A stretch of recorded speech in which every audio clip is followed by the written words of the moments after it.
O Ciência e Fé volta agora com o Dr. Giovanni.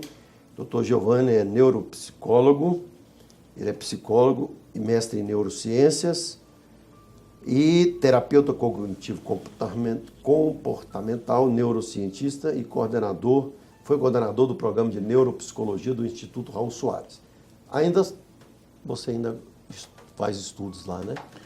No Instituto Raul Soares eu trabalho lá no grupo Transtorno Mental e Cognição e também faço pesquisa também no Hospital das Clínicas, no departamento de neurologia, né, com epilepsia e cognição. E ainda cuida de uma igreja, da Getsemane, lá em Contagem. Sou pastor da igreja. Como é que você dá conta de fazer tudo isso? Não dá, a gente consegue fazer. Tem a equipe de trabalho? Tem uma equipe boa lá na igreja Getsemane São Bernardo Monteiro, né? Então tem uma equipe muito boa ali em Contagem. Mas, doutor, a gente estava falando sobre, as pessoas têm me perguntado muito qual é a porcentagem de genética.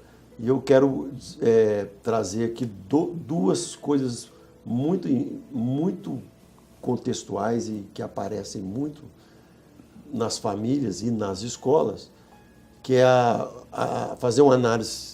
Existe a depressão, que ela tem uma parte neurológica, que ela tem uma parte genética, e o TDAH também existe uma parte que é neurológica, independente se a criança vai manifestar ou não.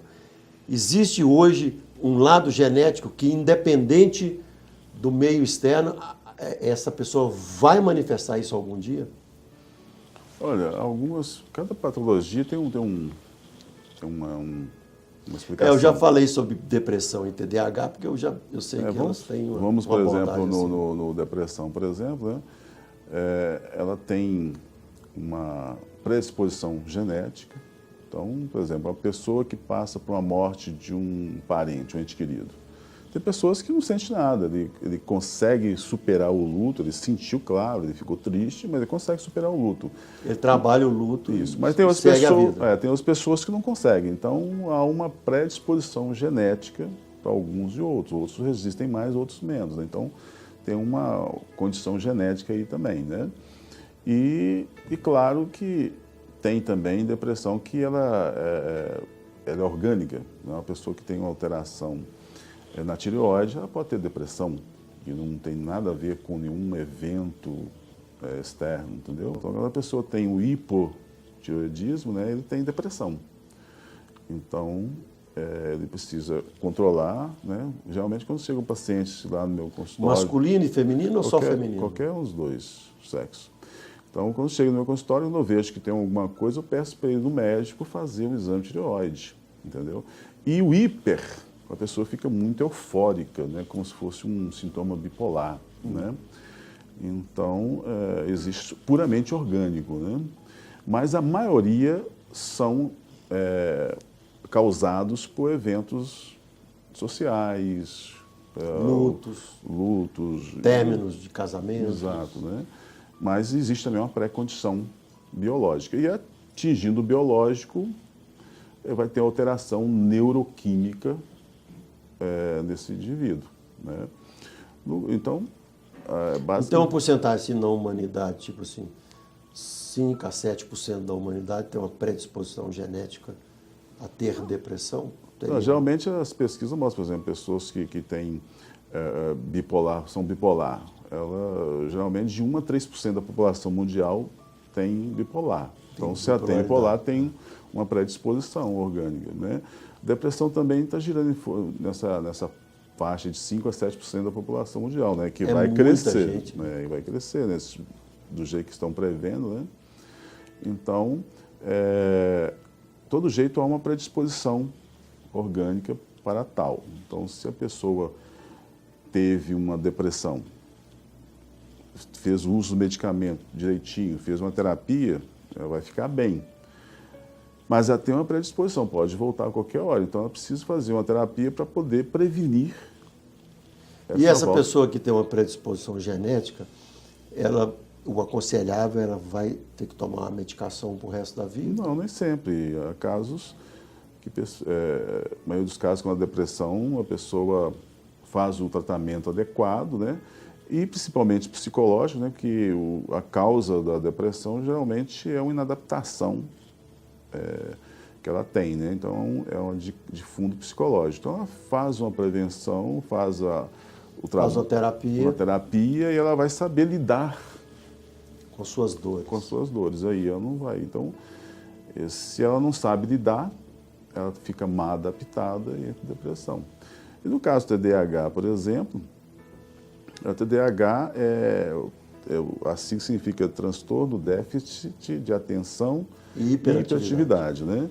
Então, são duas variáveis, né? Uma pessoa é desatenta ou é hiperativa.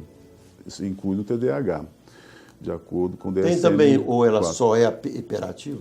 Pode ser só hiperativo ou desatento, ou os dois. No caso do nosso pastor Jorge, ele só tem o H, né? Só o hiperativo. Eu não sei. Não, ele mesmo fala, eu sou hiperativo, ele prega assim, eu não consigo ficar quieto.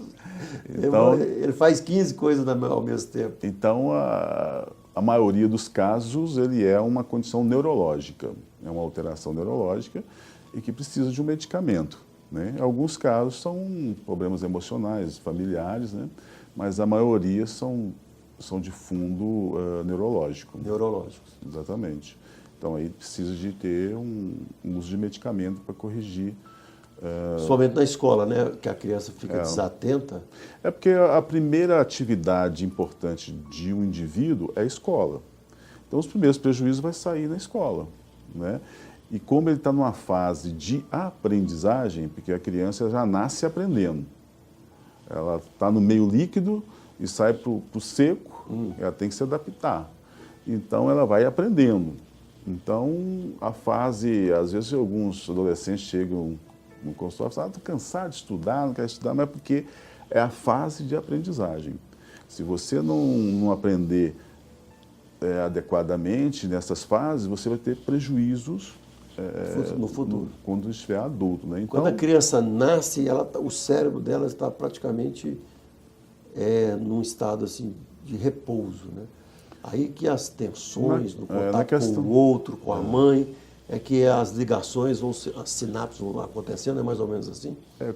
De acordo com os estudos da neurociência, a criança, ao nascer, ela não nasce com o cérebro pronto, né? Ela nasce com com as principais atividades de sobrevivência, né? Tanto é que ao nascer faz o teste de Apgar, né? Para ver se ela está com todos os reflexos que sustentam. Ela já nasce com reflexo, inclusive com o próprio sintoma da fome, e ela vai chorar. O choro, né? A apreensão, né? O sugar, tudo isso é importante para a criança. E a partir da relação dela com o ambiente, vai se formando o cérebro, vai desenvolvendo, vai criando sinapses, né? Então, a partir de então, ela vai aprendendo com a relação com o mundo. Então, geralmente, alguns neurocientistas dizem que até os 7 anos o cérebro está completamente formado. Consolidado Mas aí, no caso do TDAH, ele já nasceu com essa predisposição.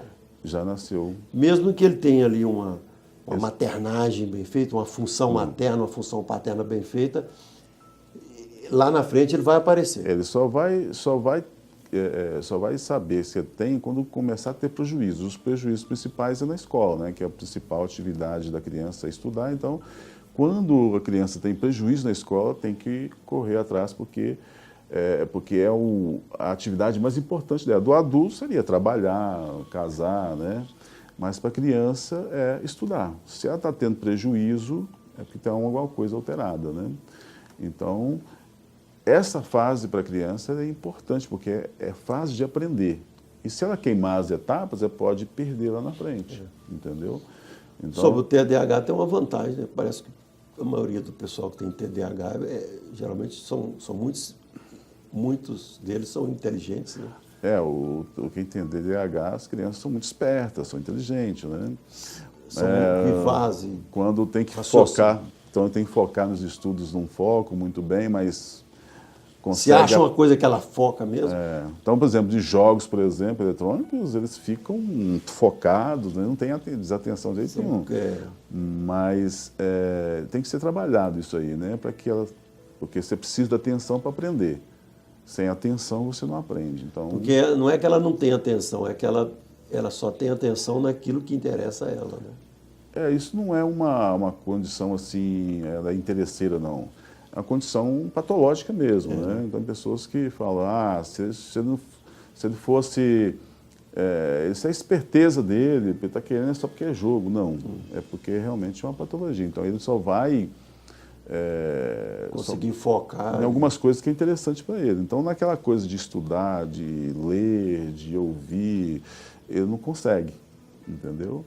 Então, mas aí nós trabalhamos com a criança para que ela tenha uma melhor atenção, porque tem a terapia também, né? No caso do TDAH, então, qual o profissional que vai medicá-lo? O profissional que medica é o neurologista, né? O psiquiatra também faz esse trabalho, né?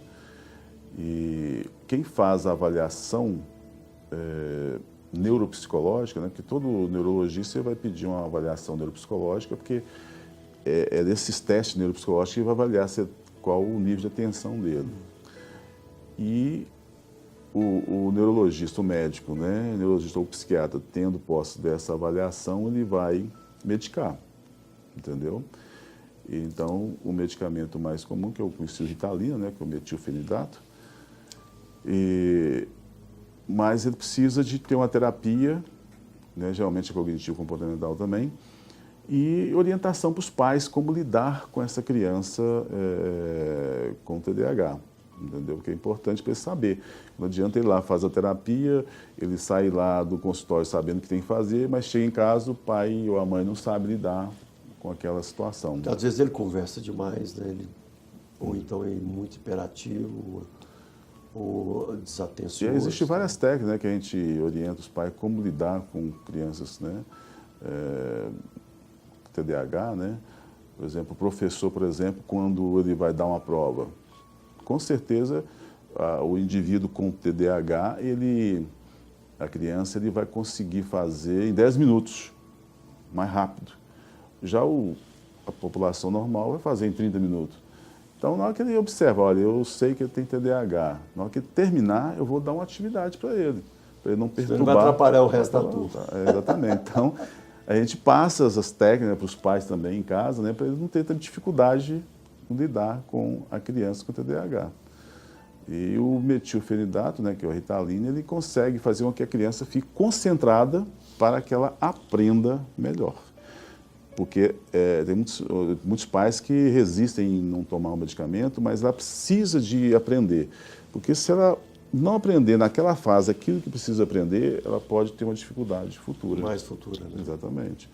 Então, por exemplo, de acordo com a neurociência, por exemplo, até os 13 anos, a criança, até os 13 anos, a linguagem dela está muito aberta, ela aprende qualquer língua facilmente estrangeira. A partir dos 13 já fecha algumas portas neurológicas que ela tem maior dificuldade de aprender uma outra língua. Aprende, mas se ela aprender antes dos 13 é muito melhor. É muito melhor, né? Entendeu? Então, por isso que se a criança tomar o medicamento na fase de aprendizagem, ela não vai perder os conteúdos e vai aprender, porque aquilo fica. E só para a gente terminar esse bloco, e o esquizofrênico? A tendência, o esquizofrênico, o autista, o psicótico em geral, ele nasce também com um componente genético? Há pesquisas que mostram que tem até alteração no cromossomos, né? É mesmo? Tem algumas pesquisas que mostram que há alterações no cromossomo. Esquizofrenia, paranoia, bipolaridade. Até bipolar também tem alguma alteração no cromossomo. Então, o autismo também. Então é uma condição genética, né? Mas muitos melhoram com a medicação e com as terapias. com as análises. Você consegue, por exemplo, no caso da esquizofrenia, não há cura, né? Então você consegue... Tem que tomar, se Deus não curar, ele vai ter que tomar o remédio a vida inteira. Para a vida inteira. O autista também para a vida inteira. Então você trabalha para que ele tenha uma melhor qualidade de vida. Né? Mas um terapeuta também pode melhorar essa Isso, questão. você entra na terapia, né? Seja qualquer abordagem, né? E mais o medicamento, tem que usar o medicamento para o resto da vida, né? E o que se faz é melhorar a qualidade de vida dele o máximo possível. Então vai variar, tem uns que são mais graves, outros menos graves. Então uns vão até voltar a trabalhar, entendeu? Depender da situação e etc. Mas é interessante, a gente que acompanha alguns esquizofrênicos, acertando na medicação, ele tem, dependendo do nível da esquizofrenia que ele tem, ele leva uma vida normal. Né? No mesmo caso do bipolar. Bipolar é uma coisa, bipolar precisa tomar medicamento, então não tem cura. Então é preciso tomar o medicamento e vai levar uma vida, no caso bipolar, né, que é diferente da esquizofrenia, vai levar uma vida perfeitamente normal. E é importante também, doutor, a gente vai terminar agora o programa falando que os pastores têm que ter sabedoria, né? Para não achar que um epilético está endemoniado, que um esquizofrênico. Nós fomos morar mesmo com a menina aqui, ela é esquizofrênica, então ela fica muito emocionada no louvor. E quando ela vai na frente no apelo, ela vai com a mãe, ela gosta muito de cantar, então ela fica gritando, cantando, e às vezes ela cai. É uma maneira dela expressar ali. Aí veio um rapazinho já querendo expulsar o demônio dela, eu pensei, não, brother, isso aqui é comigo. Isso era comigo, ela é esquizofrênica, estou acompanhando ela e tal. Aí ela levantou, começou a cantar. É muito importante o pastor também. Tem que ter esse discernimento, né? Que a possessão é bem diferente de uma